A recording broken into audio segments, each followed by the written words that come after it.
चलिए सुनिएगा ध्यान से। चैप्टर बहुत इंपॉर्टेंट है, बहुत ज्यादा इंपॉर्टेंट है। कितना क्वेश्चन आता है सर इससे? 4 क्वेश्चन कंफर्म? कन्फर्म। 4 क्वेश्चन बस। रिप्रोडक्टिव हेल्थ मिला के 6-7 क्वेश्चन। हाँ, रिप्रोडक्टिव 6-7 क्वेश्चन। बस 6-7 क्वेश्चन बस कीजिए। 13 पेपर है। ये तो उसमें जाना है तुमको भी।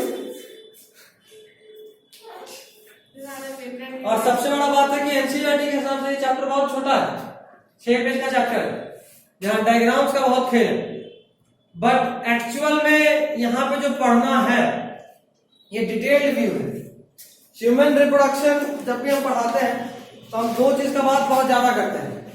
पहला बात तो हम ये बोल रहे होते हैं कि रिप्रोडक्शन पढ़ाना मेरे लिए कितना मजेदार खेल है। सबसे ज्यादा मजा आता है क्लास 8 को पढ़ाने में। चैप्टर का नाम लिखो, बच्चा सबका चेहरा एकदम यहाँ से ऐसा हो जाता है, तो स्माइल एकदम बड़ा हो जाता है। क्या भाई, तो ह्यूमन रिप्रोडक्शन पढ़ रहे हैं, खुशी बर्दाश्त ही नहीं होता, झलक की टपक टपक के बाहर गिर रहा होता है ह्यूमन रिप्रोडक्शन पढ़ने का। तो ये है क्लास 8 का टाइम। पहली बार बच्चे को समझ में आता है कैसा भी कुछ होता है ना, तो ज्यादा खुश होता है। क्लास 10 10% मैच्योरिटी आता है। जैसे क्लास 8 में क्या होता है कि नाम देख कर ही गुदगुदी चालू हो जाता है। पीछे वाले बेंच पे बस जाके बैठ हाँ। चुप आके 10th क्लास में गुदगुदी थोड़ा कम होता है। 10th क्लास में डायग्राम्स पे गुदगुदी आता है। जब डायग्राम्स बनाना शुरू होता है थोड़ा थोड़ा गुदगुदी होना शुरू होता है। 12th class is just open, यहाँ कुछ भी छुपा हुआ ही नहीं रहेगा। पूरा ह्यूमन बॉडी मेल और फीमेल का तुम्हारे सामने खड़ा रहेगा, आपके सामने डायग्राम के फॉर्म में, जहां तुमको हर चीज पढ़ना है, कुछ भी नहीं बचेगा। तो यहाँ मैच्योरिटी भी बहुत हायर लेवल का एक्सपेक्टेड है, बहुत हायर लेवल का। जैसे एज अ डॉक्टर या हम लोग जब बात कर रहे होते हैं अपने ग्रुप्स में, जब किसी भी टॉपिक्स पे डिस्कस कर रहे होते हैं, तो हम लोगों को अब ये सब कोई भी अजीब नहीं लगता, नॉर्मल लगता, नॉर्मल सा बात लगता है। क्योंकि एज अगर अपने हिसाब से सोचे, अपने एज ग्रुप में सोचे, जब भी तुम लोग 20-22 के हो जाओगे, 22-23, तो मैच्योरिटी का एक लेवल होगा जो ऑटोमेटिकली तुमको नॉर्मल समझाएगा कि नॉर्मल बात है, सबके साथ होता है, ऐसा वाला फीलिंग। 8th में सबके साथ वाला फीलिंग नहीं होता है। उस वक्त अजीब कुछ नया लग रहा है, पता नहीं कहां से शर्म आ रहा है, इतना ज्यादा पता नहीं चलता है। पहले शर्म और कुछ नहीं, हंसी से ज्यादा शर्म आता है। ये भी हम नोटिस किए फेस रीड करके। आधे का चेहरा लाल हो जाएगा चैप्टर का नाम देख के, लाल कलम से चैप्टर का नाम लिख देगा, चेहरा भी लाल शर्म से। पता नहीं कौन सा लॉजिक होता है, बट ठीक है। 8th क्लास अलग ही चीज है, 10th क्लास अलग ही चीज है, और अभी अलग ही चीज है। ठीक है, अभी आपको इस तरह से पढ़ाया जाता है कि आज से 10 साल 5 साल के बाद, 10 साल ज्यादा हो गया, इतना इंतजार तो नहीं करोगे तुम लोग। 7-8 साल के बाद जब आप पोटेंशियल पेरेंट बनिएगा, तब आपको आपके बॉडी के बारे में, अपने फैमिली प्लानिंग के बारे में, अपने फैमिली के बारे में, अपने हस्बैंड या वाइफ के बारे में, उसके हेल्थ के बारे में सोचना समझना, उसके हिसाब से डिसीजन लेने लायक रहें। इस तरह से आपको पढ़ाया गया एनसीईआरटी में। ठीक है, तो आपसे एक्सपेक्टेड भी यही है कि आप इसी तरीके से पढ़िएगा। फ्यूचर प्लानिंग के लिए यहाँ चैप्टर्स पढ़ना है, प्रेजेंट के लिए नहीं, फ्यूचर प्लानिंग। रिप्रोडक्टिव हेल्थ पूरा का पूरा फ्यूचर प्लानिंग है, तो उस हिसाब से सोचे चलना। सबसे पहले कुछ टर्म्स पे बात करें, थोड़ा सा यहाँ एक्स्ट्रा भी पढ़ना है, बार बार बोल रहा हूं ताकि आपको एक फ्लो मेंटेन हो सके, कहानी समझ में आ सके। थोड़ा डिटेल में भी चलूंगा, थोड़ा सा एनसीईआरटी पे भी रहने का कोशिश करूंगा, बट यहां से क्वेश्चन खूब आता है, तो किसी भी पॉइंट को इग्नोर नहीं करना है। सबसे पहले कुछ टर्म्स देखिए फटाफट।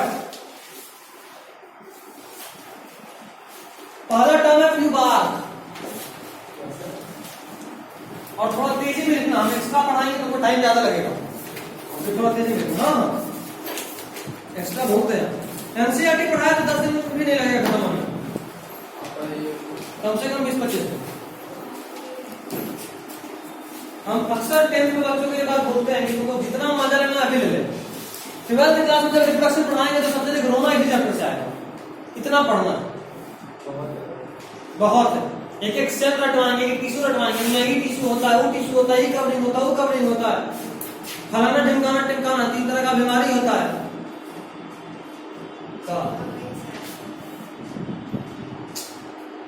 अलग ही रोना।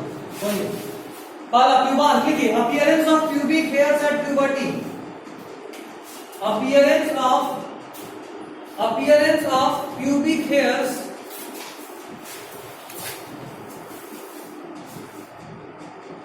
और हाँ 12th है, एकदम सीरियसनेस के साथ बात कर रहा हूं, हर दिन का काम हर दिन, अगला दिन सुनेंगे हम, ठीक है ना, एकदम सीरियसली बता रहा हूं, ये तो खड़ा भी रख सकते हैं, रखते थे वही ग्रुप में आएंगे, 12th है ये, 10th नहीं है, 11th नहीं है कि चलो ठीक है। Appearance of pubic hairs at puberty, pubic hair क्या होता है? प्यूबिक हेयर किसको बोलते हैं? मेल और फीमेल में जहां पे जेनाइटल्स होते हैं, जेनाइटल्स किसको बोलते हैं? सेक्स ऑर्गन्स को। मेल के केस में क्या बोलेंगे? और फीमेल के केस में वेजाइना।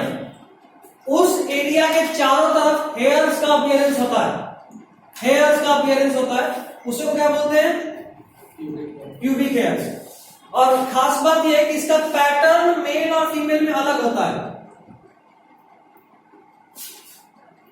पैटर्न इज डिफरेंट, मतलब ऐसा नहीं होता कि दोनों में जो हेयर्स होता है वो सेम तरीके से डेवलप करें, नहीं, दोनों का पैटर्न बिल्कुल अलग अलग होता है, ठीक है। चलिए, तो appearance of pubic hairs at puberty को बोलते हैं प्यूबार। नेक्स्ट इज मेनार्क, शायद जानते हो ये, मेनार्क एजुकेशन से पहले ना, इसको अगर तुम पढ़ चुका ह्यूमन रिप्रोडक्शन तो ये टर्म पे एकदम आना चाहिए। दो टर्म मेनार्क और मेनोपॉज। हाँ बिल्कुल, मेनोपॉज भी होता है, मेनार्क भी होता है। तो मेनार्क किसको बोलते हैं? हाँ लिखिए, फर्स्ट मेंस्ट्रुअल साइकिल कब होता है ये? फर्स्ट मेंस्ट्रुअल साइकिल फीमेल कब होता है ये? 10 to 13 इयर्स ऑफ एज में होता है, 10 से 13 साल के बीच में। अच्छा, अगर आपसे कोई पूछे कि कौन जल्दी मैच्योर करता है, मेल या फीमेल, सेक्सुअली मैच्योरिटी किसमें पहले होता है? फीमेल में, बिल्कुल। मेल में ये 13 से 15 के बीच में होता है, 13 नहीं 12 से 14 बोलो, बट फीमेल में पहले होता है, ठीक है। नेक्स्ट पॉइंट इज स्पर्मार, ये टर्म नहीं सुना होगा, ये क्या होता है?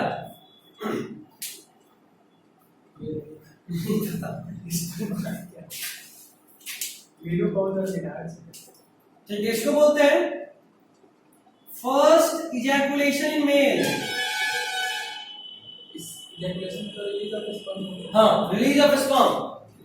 जैसे फीमेल जब सेक्सुअली मैच्योर होना शुरू होती है तो उनके बॉडी में हार्मोनल चेंज आया, और उस हार्मोनल चेंज के रिस्पॉन्स में क्या होता है कि पीरियड्स आने शुरू होते हैं, मेंस्ट्रुअल साइकिल शुरू होता है, मेंस्ट्रुअल फॉल शुरू होता है। मेल में क्या होता है कि जब जैसे ही कोई मेल सेक्सुअली मैच्योर किया तो एक टर्म सुनोगे एनसीईआरटी में, 10th में भी, डे ड्रीम्स, ऐसा सुनेगा? एनसीईआरटी में है टर्म डे ड्रीम। मेल से केस में क्या होता है कि कई बार रात में आपके नींद में या फिर आप जगह भी हो, हल्के नींद में हो, तो भी क्या होता है कि आधे अधूरे नींद में क्या होता है कि पेनिस अचानक से स्ट्रेट इन हो जाता है और ऑटोमेटिकली कई बार इजैकुलेशन हो जाता है। ये पहला पहचान होता है कि कोई मेल सेक्सुअली मैच्योर हो रहा है। तो जो पहली बार इजैकुलेशन होता है उसको क्या बोलते हैं? स्पर्मा, ठीक है, फर्स्ट इजैकुलेशन इन मेल। चलिए लिखिए अगला थेलार, ये भी नहीं सुने होंगे, बोल तो रहा हूं, नहीं सुनो, एक्स्ट्रा है बट जरूरी है।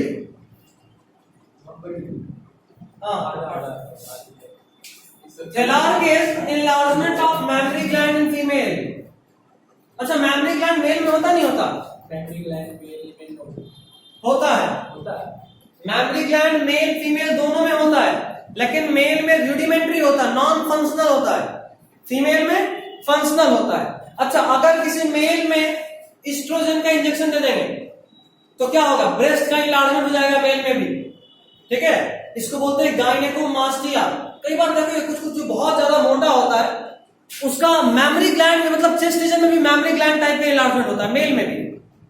नोटिस किया कभी कभी, या फिर कभी मूवी भी देखोगे कोई जंबो रेस्टा टाइप जो होता है, उसका चेस्ट रीजन में मेमोरी ग्लैंड टाइप का इन्लार्जमेंट होता है।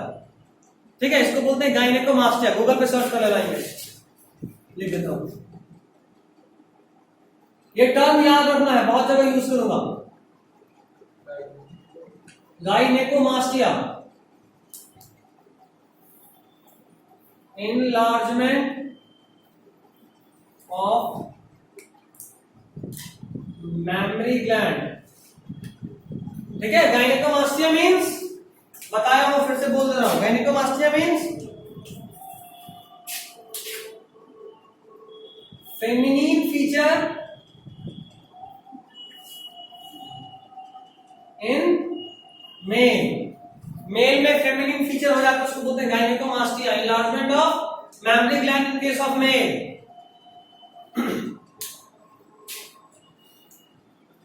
ठीक है, नेक्स्ट इज मेनोपॉज। ये तो पता ही होगा क्या,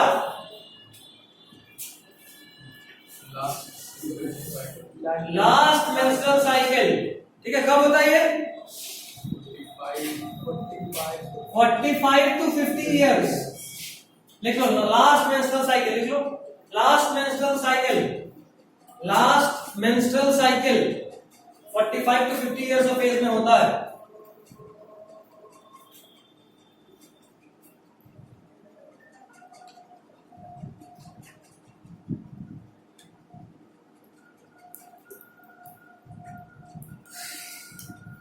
अच्छा एक बात बताओ, अगर मीनोपॉज फीमेल में हो रहा है तो क्या कोई फीमेल मीनोपॉज के बाद रिप्रोड्यूस कर सकती है?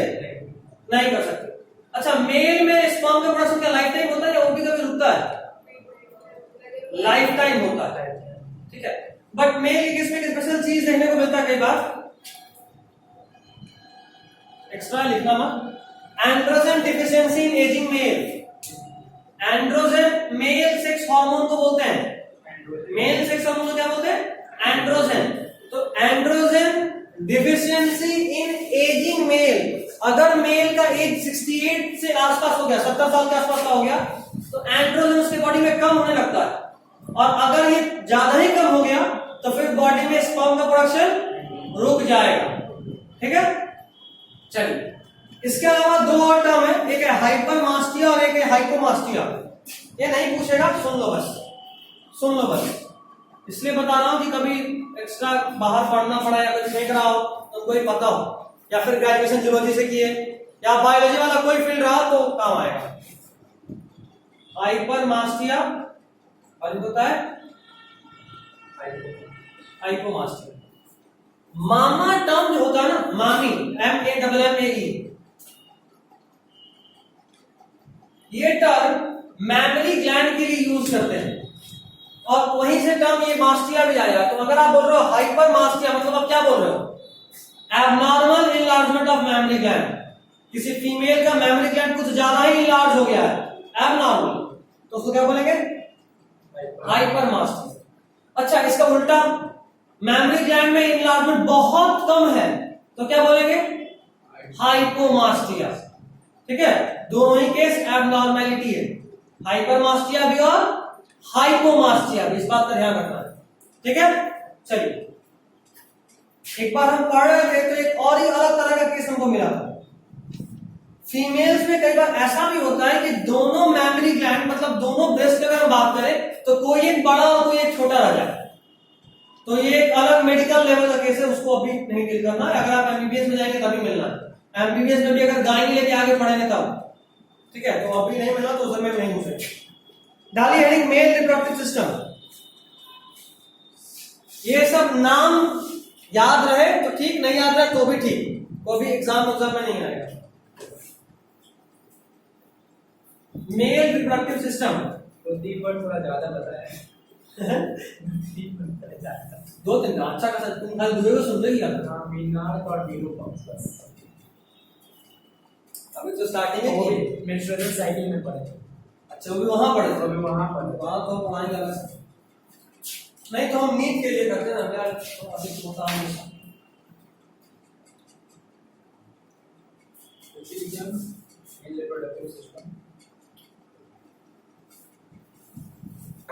मेल रिप्रोडक्टिव सिस्टम, सबसे पहले कुछ बात कर ले ऑर्गन्स का जो मेल में होता है रिप्रोडक्टिव सिस्टम में। डाली हेडिंग पालनी में लिखिए टेस्टिस। टेस्टिस स्पेलिंग नहीं पता तो बोल देना, नहीं दिक्कत है, क्यों गड़बड़ा देता कई बार।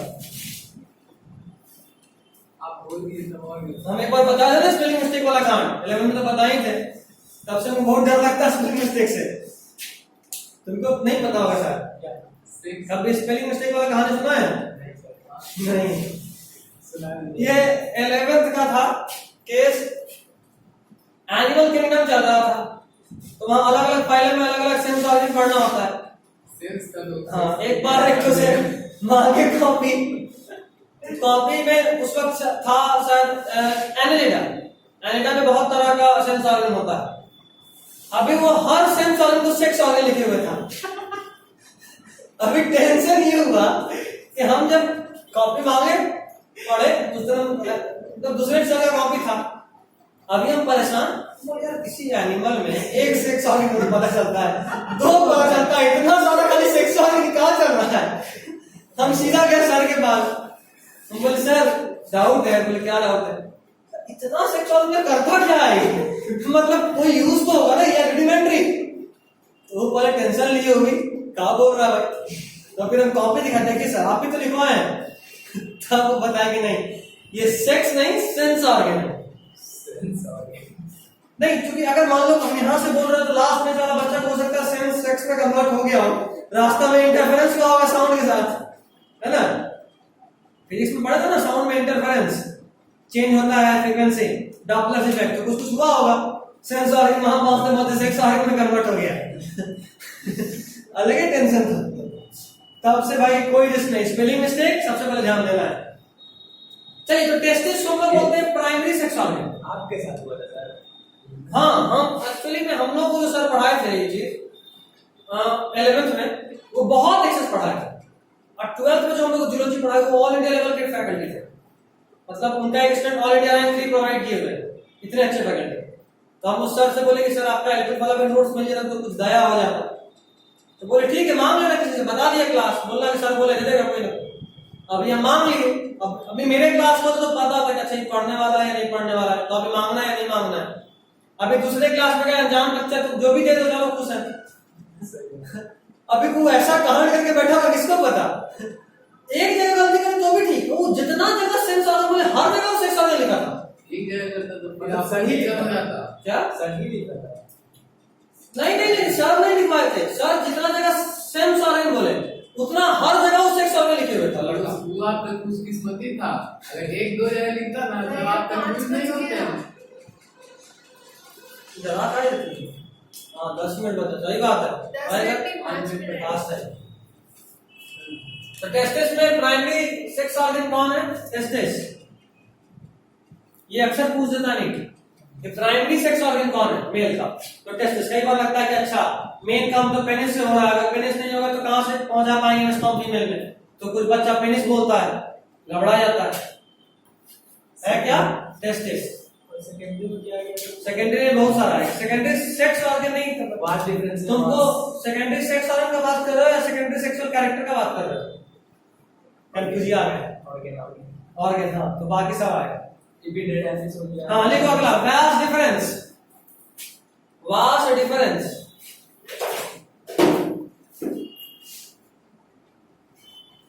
तीसरा इपिडिडाइमिस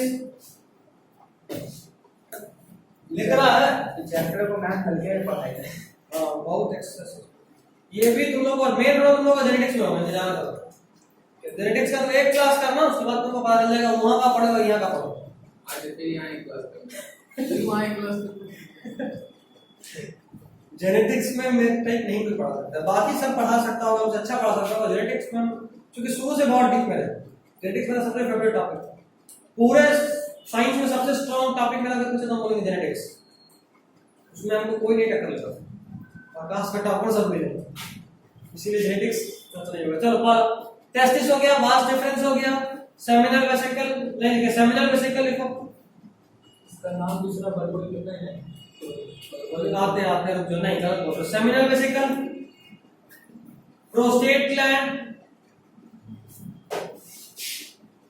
सेमिनल वेसिकल, प्रोस्टेट ग्लैंड, चलो लिख ही लेता हूं यार।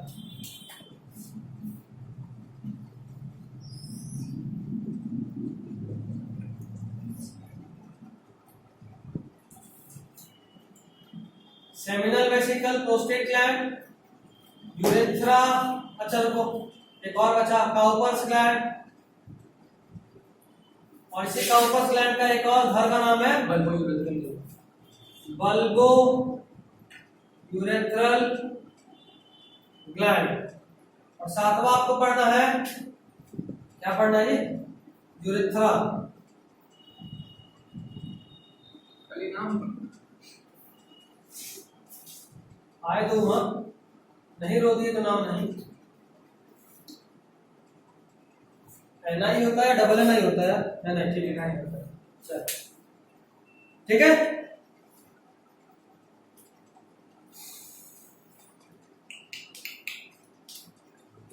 तो ग्लैंड हुआ, सेकेंडरी सेक्स हुआ, ठीक है।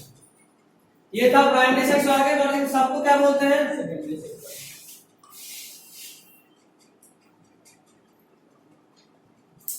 देखो सेमिनल वेसिकल और प्रोस्टेट ग्लैंड, इन लोगों का जो ये सब ग्लैंड है ना, तो क्या रिलीज करता है? कुछ ना कुछ सिक्रीट करेगा, और ये इसका जो सिक्रीशंस होता है ये नीट के लिए बड़ा इंपॉर्टेंट है। क्या केमिकल रिलीज किया, कहां से आया, कब आया, कितना आया, तो बहुत कुछ। ठीक है, डायलाइटिंग टेस्टिस, रुक जा,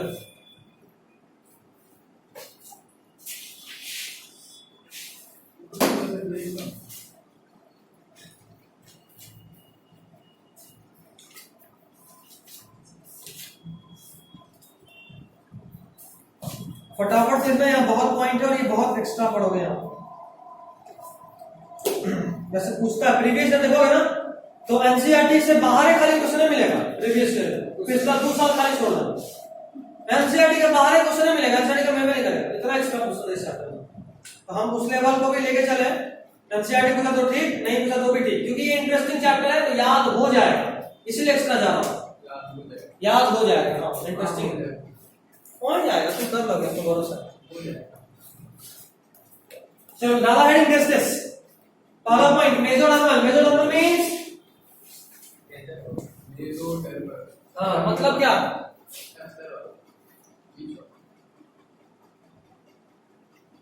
मतलब कि जब जर्म लेयर बन रहा था,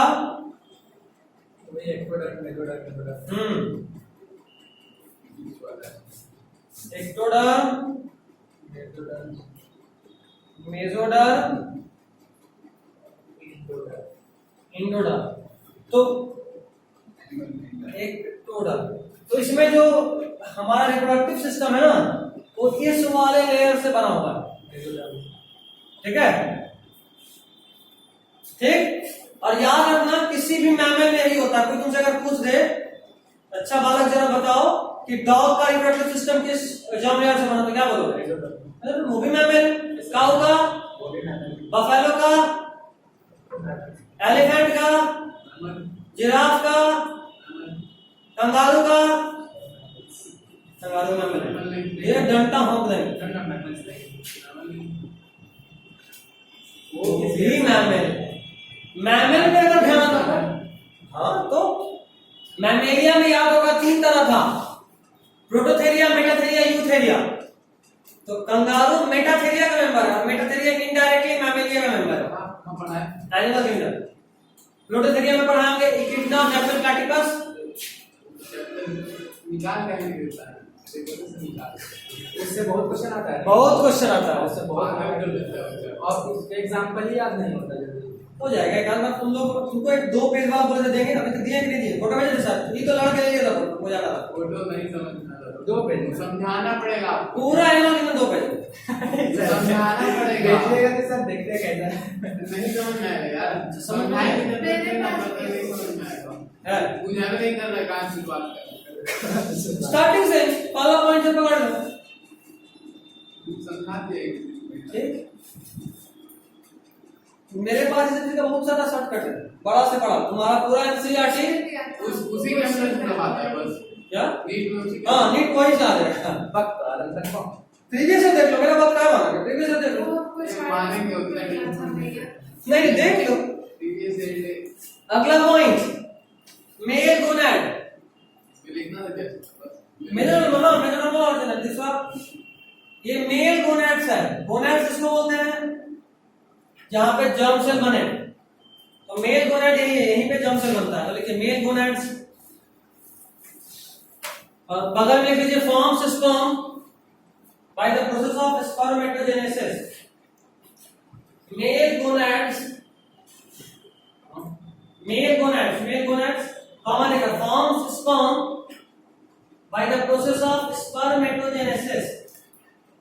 Male gonads bracket में forms sperm by the process of spermatogenesis.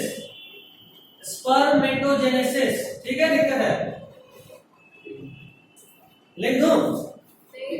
यार वो क्वेश्चन पूछा हुआ है एक पॉइंट नहीं ना।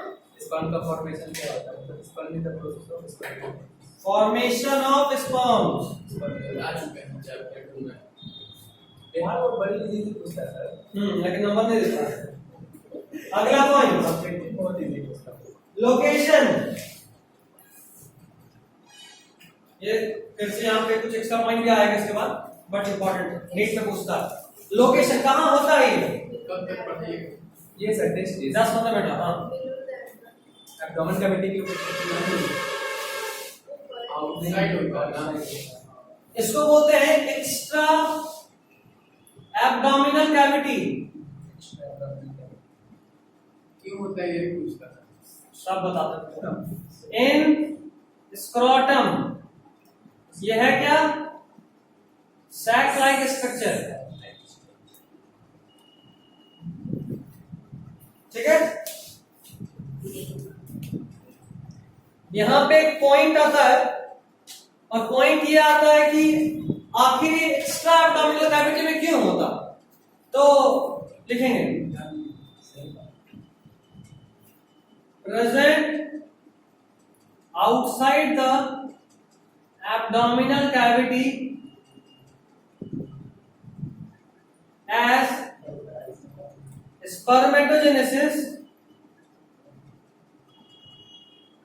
spermatogenesis requires 2 degree Celsius less temperature than body से 2 डिग्री सेल्सियस कम टेम्परेचर चाहिए होता है किसको? 2 डिग्री। एनसीईआरटी कुछ लिखा है क्या? हाँ, 2.5 लिखा है। चलो ठीक है, लिख के तो एनसीईआरटी लिख दिया। 2 से 2.5 degree Celsius less temperature than body. और अभी तुमको थोड़ी देर में स्ट्रैटम का डायग्राम बना के दिखाएंगे। थोड़ा देर जाने नहीं। अच्छा ठीक है, अगले क्लास में दिखाएंगे। लोग हो गया, अभी तो पूरा 5 बताइए। डिपार्टमेंट फास्ट है बोला तो है 5:15 5:15 अलग होती है। 8 बजे जाना, हमको क्या दिक्कत है? हमने रोकेंगे 8 बजे दिन चलते रहेगा। हाँ, हमको कोई दिक्कत नहीं है, तो दिन भर चला बस कवर।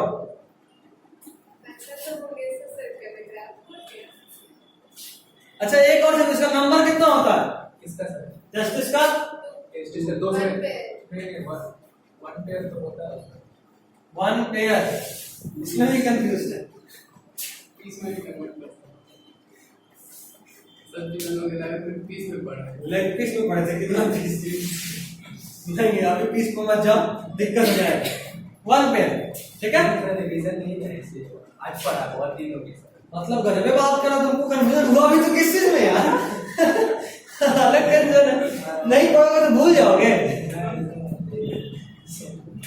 लड़का। अच्छा कोई नहीं, देखियो क्लास के बाद फैजान तेरा बहुत मजाक उड़ाए वाला टॉपिक में बता देते हैं। बगल में है फैजान, कोई और की जरूरत क्या? दोस्त हो तो दुश्मन का जरूरत है। चलो अच्छा पता है स्क्रोटम हर एनिमल में नहीं होता, स्क्रोटम हर एनिमल में नहीं होता, कुछ जो वाटर मैमल है उन सब में नहीं होता। ठीक है, तो एक पॉइंट और लिखोगे छोड़ दें? कोई बात नहीं, बस इतना ऊपर में कॉपी के ऊपर लिख लो scrotum is not found in, extra point है, कॉपी के ऊपर लिख लो या नोट करके लिख लो जैसा ना। Scrotum is not found in elephant, तो नाभि को बुलाई के छोड़े, elephant, whale, dolphin, elephant, whale, dolphin and prototherians.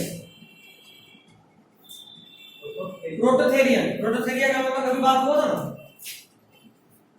बस एक और होता है सील भी होता है प्रोटोथेरियन, एक और सील भी होता है। इसमें बताया था ना क्या इवोल्यूशन में जो वो मेटाथेरिया वाला, प्रोटोथेरिया में आता है ये सील क्या है सर? जानवर का नाम कौन सा जानवर? अभी लाल के दिखा सकते, लेकिन पानी में उदबिलाव टाइप का होता है। उदबिलाव सुना ना? देखे हो तो ठीक है, लेकिन गूगल पे सर्च मारना, देखते हैं। उदबिलाव पहले आपको मतलब बताइए।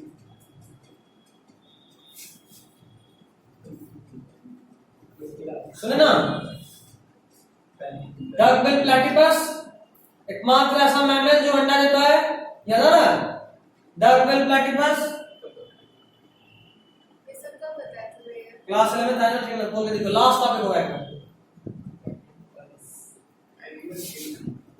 एनिमल की कोई बात नहीं ना, प्रोटीन की बस वर्णन है।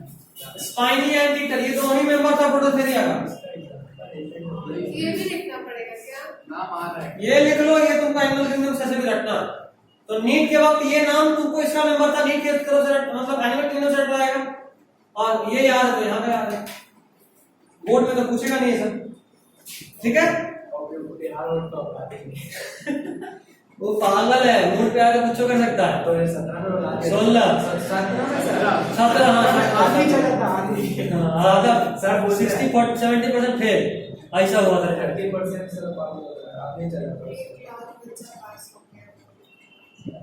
रानी जमन बार बार उन्हीं का याद ही दिलाते हैं। देख लो बाबू 2017 में आधी चला था, कहीं 21 में आधी चला, इसलिए पढ़ के जाओ। खैर ठीक है, इन सभी में नहीं मिलता है स्क्रॉटम, याद रखिएगा। अच्छा पता है और